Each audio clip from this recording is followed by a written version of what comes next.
नमस्कार दोस्तों, आज फिर हाजिर हूँ मैं 21 अप्रैल की खबरों पर चर्चा के साथ। और आज थोड़ी खबरें कुछ ज़्यादा हैं, मैं उसका विश्लेषण थोड़े शॉर्ट में करूँगा, लेकिन 2-3 विषयों पे लंबी बात करनी पड़ेगी।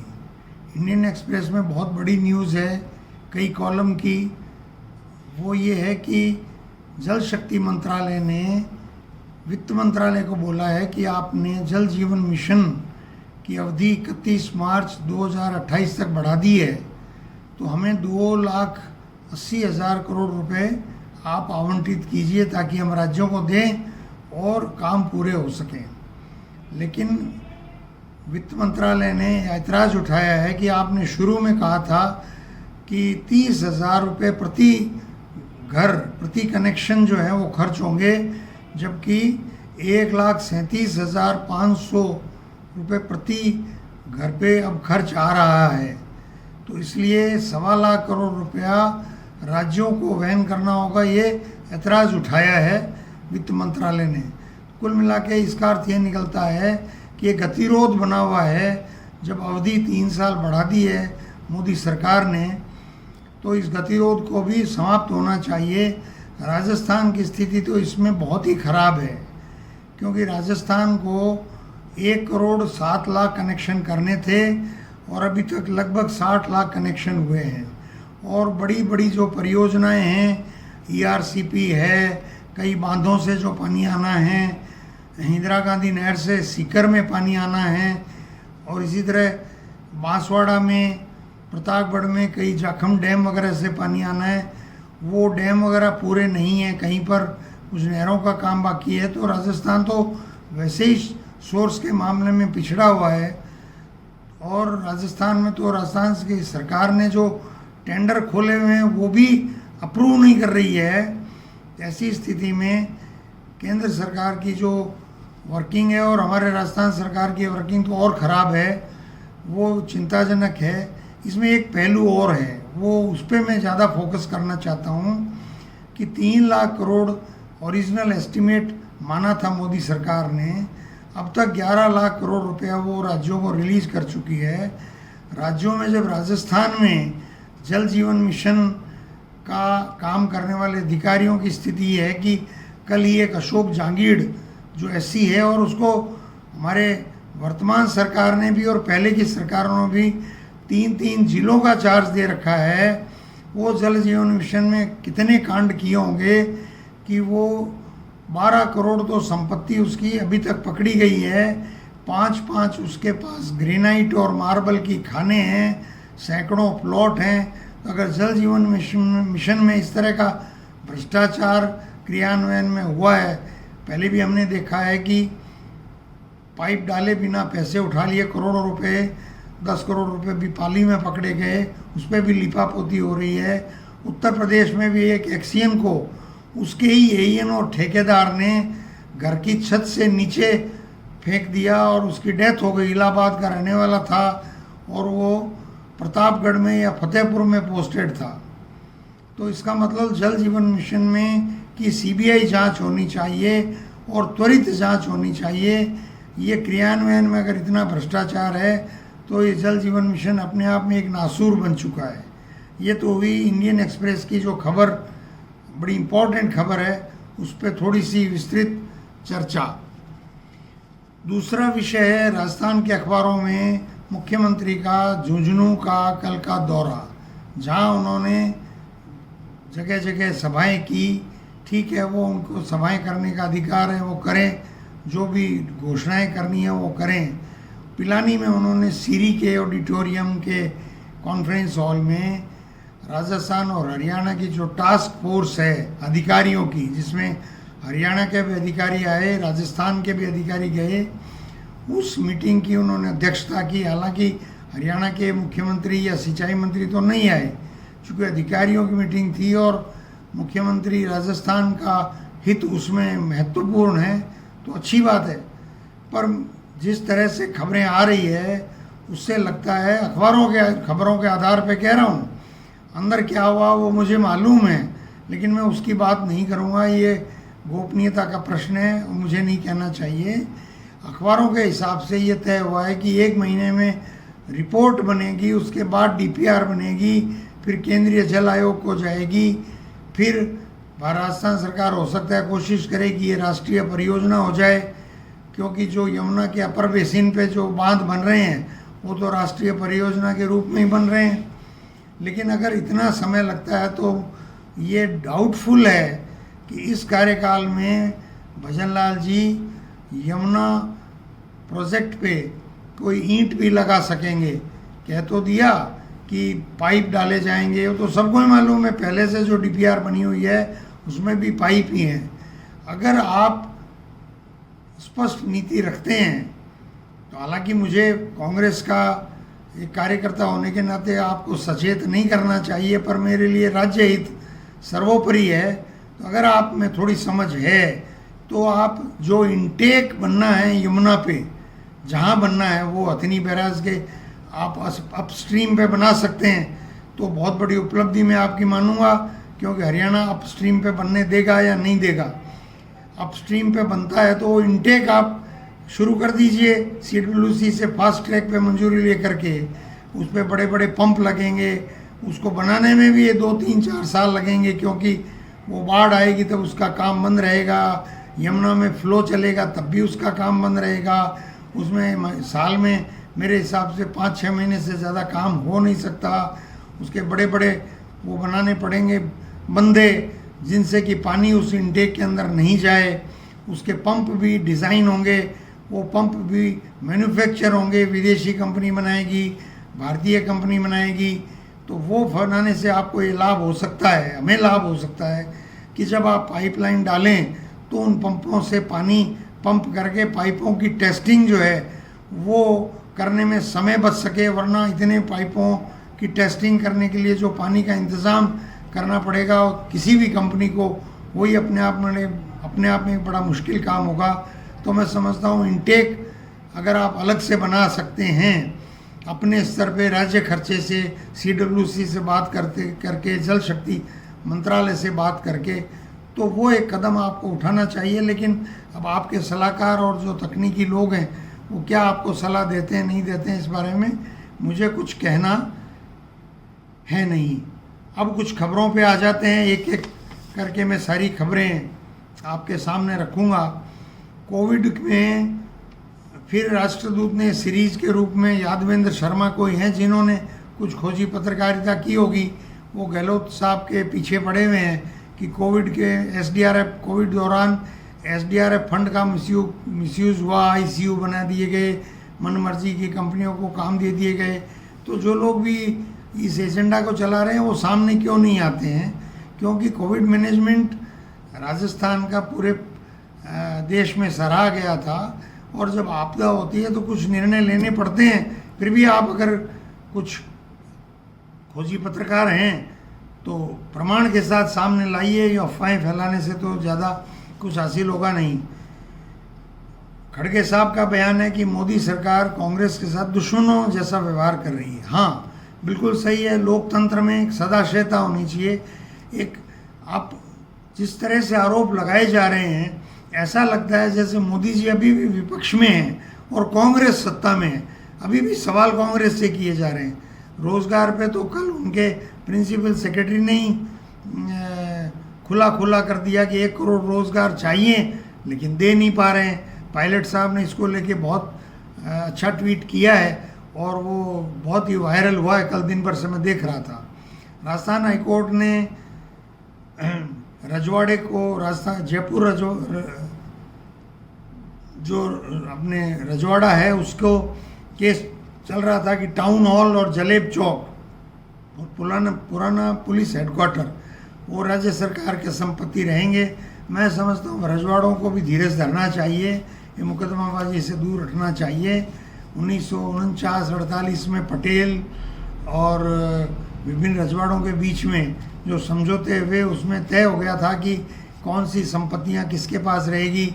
अब जैसे ये आपका जय महल पैलेस है या ये रामबाग पैलेस है, और भी संपत्तियां हैं वो राजघराने के पास हैं। आप उनके साथ अपना करिए, क्यों मुकदमेबाजी बढ़ाते हैं?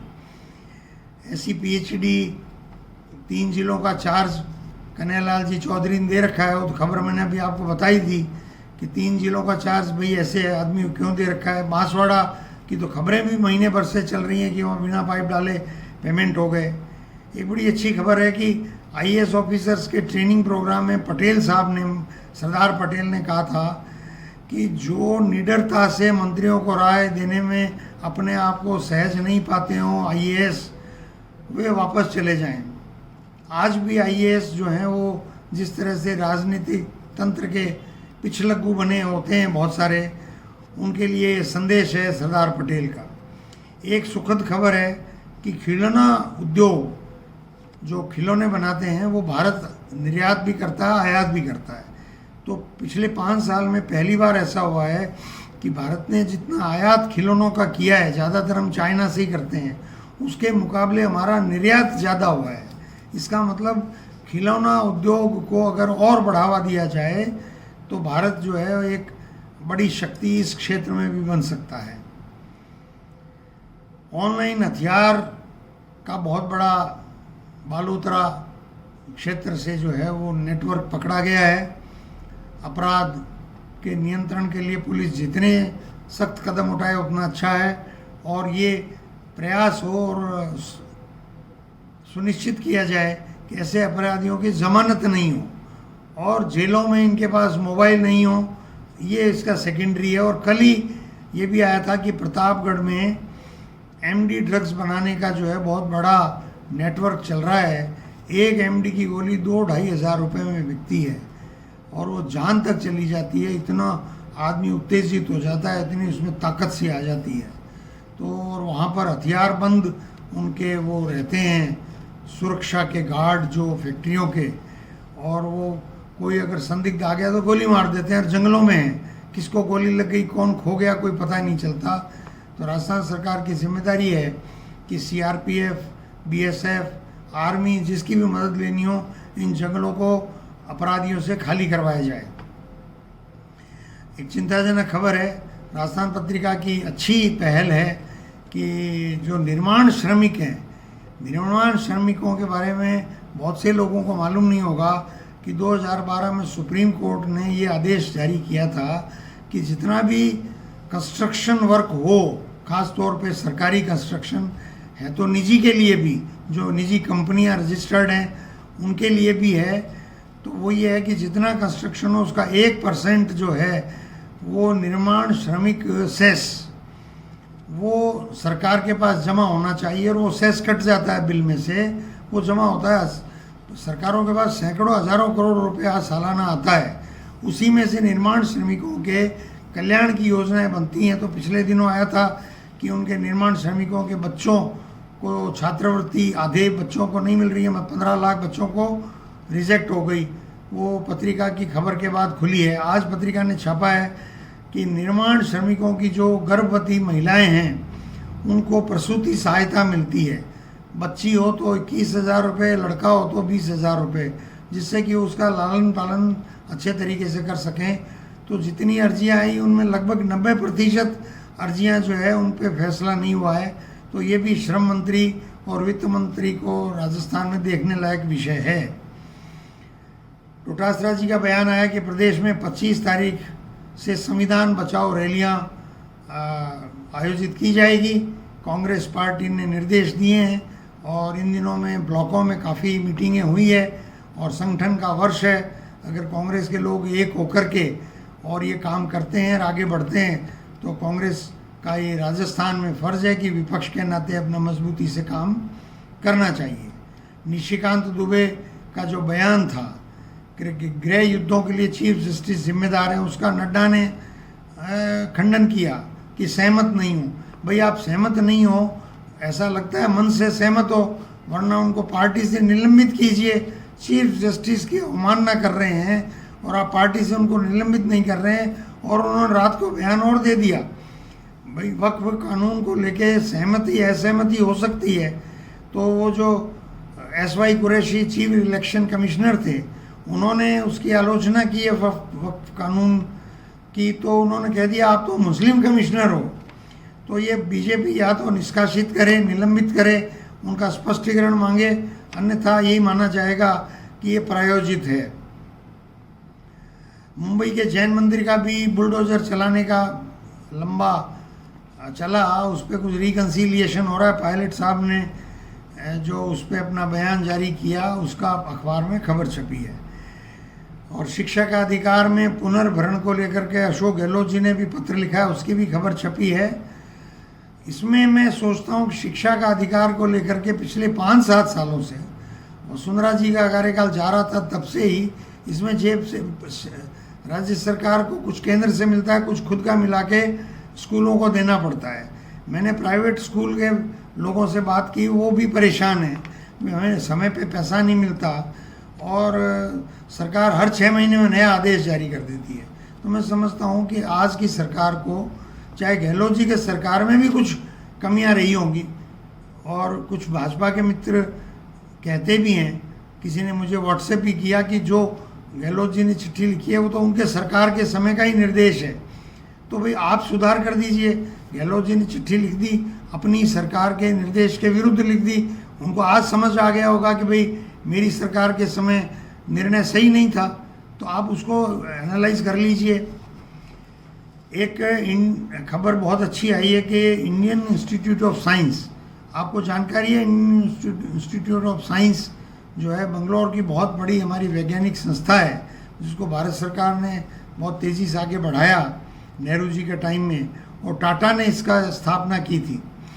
उसमें हमारे कुछ साइंटिस्ट का एक ग्रुप है, उन्होंने एंगस्ट्रॉम चिप सेमीकंडक्टर बनाया है। जो चिप्स आती हैं उसकी 1/4 साइज़ की चिप बनाने का उन्होंने दावा किया, और उन्होंने भारत सरकार को कहा है कि 500 करोड़ रुपए का फंड मिले तो इसको काम की रिसर्च एंड डेवलपमेंट को आगे बढ़ा के और इस चिप को एक हम डेवलप करके और एक देश में संसार में एक नई क्रांति ला सकते हैं।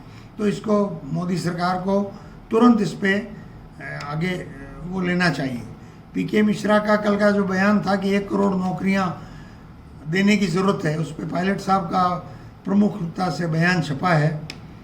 बीजेपी घबराई हुई है कि खबर है, बीजेपी घबराई हुई है कि दलित वोट बैंक उनका छिटक रहा है, तो उन्होंने एक टास्क दिया अपने पदाधिकारियों को, पर वो बीजेपी के जो लोग हैं उनकी जो दलित विरोधी मानसिकता है, पहले उस पर वर्कशॉप करें और ट्रेनिंग दें, तो मैं समझता हूँ वो ज़्यादा श्रेयस्कर होगा। एक बड़ी ही अंग्रेजी में अच्छी खबर नहीं, एक डॉक्टर ने 77 साल के एक वृद्ध को, जो लाइन शायद तोड़ के निकले होंगे, बीमार ज़्यादा होंगे, कुछ भी होगा, गुस्सा आ गया होगा, 77 साल के, डायबिटीज़ हो सकती है, ब्लड प्रेशर हो सकता है, उस वृद्ध को डॉक्टर ने पीटा, फिर घसीट करके ले गए और पुलिस को सौंपने के लिए, और बाद में पहले तो उसके खिलाफ ही, उस वृद्ध के खिलाफ ही कार्रवाई होने लगी, लेकिन किसी ने वीडियो बना लिया और वायरल कर दिया, तो उससे पूरे मध्य प्रदेश में ऐसी स्थिति हो गई कि ऐसी खबर आई है कि सरकार ने उस डॉक्टर को ही टर्मिनेट किया। अगर टर्मिनेट किया तो बहुत अच्छी बात है। अच्छा, मैं वैसे जातिवाद की बात नहीं करता हूँ, लेकिन सहिष्णुता की बात है कि जो नाम पढ़े हैं मैंने, वो डॉक्टर भी ब्राह्मण है, अब उसको तो मालूम नहीं था कि वो मरीज ब्राह्मण है, वो भी ब्राह्मण है। ये जातिवाद है, इसलिए मैं ब्राह्मण बनिया राजपूत की बात के दृष्टिकोण से नहीं कह रहा हूँ, लेकिन सहिष्णुता तो होनी चाहिए, मानवीयता तो होनी चाहिए। और क्या लजाया ब्राह्मण समाज को डॉक्टर साहब ने, मुझे दुख हुआ, इसलिए मैंने ये थोड़ा सा उल्लेख कर दिया, आप अन्यथा नहीं लेवें। और एक और खबर है, और आखिरी खबर है, आज की 20 खबरें हो गई, मिनट भी 20 हो गए दिखाई दे रहे हैं। किरोड़ीलाल मीणा जी ने आरोप लगाया था कि रणथंभौर में बर्थडे पार्टीज हो रही हैं। अगर हो रही हैं तो बहुत चिंताजनक है। तो नेशनल वाइल्ड लाइफ बोर्ड क्या कर रहा है, उसको लेकर के वन विभाग ने एक जांच कमेटी बनाई है। अखबार में खबर है कि वन मंत्री जो केंद्र के हैं भूपेंद्र यादव, उन्होंने भी इसका संज्ञान लिया है। अब क्या आगे बढ़ता है, किरोड़ीलाल जी तो अपने स्वभाव और अपनी जो उनकी नेचर है उसको तो वो कभी छोड़ नहीं सकते, और छोड़ना भी नहीं चाहिए। जो आपको खरी बात लगती है वो किरोड़ीलाल जी उठाते रहिए, चाहे आपकी सरकार हो और चाहे कांग्रेस की सरकार हो, आप इसके लिए हमेशा जाने जाओगे। तो आज की खबरों में बस इतना ही। धन्यवाद, नमस्कार।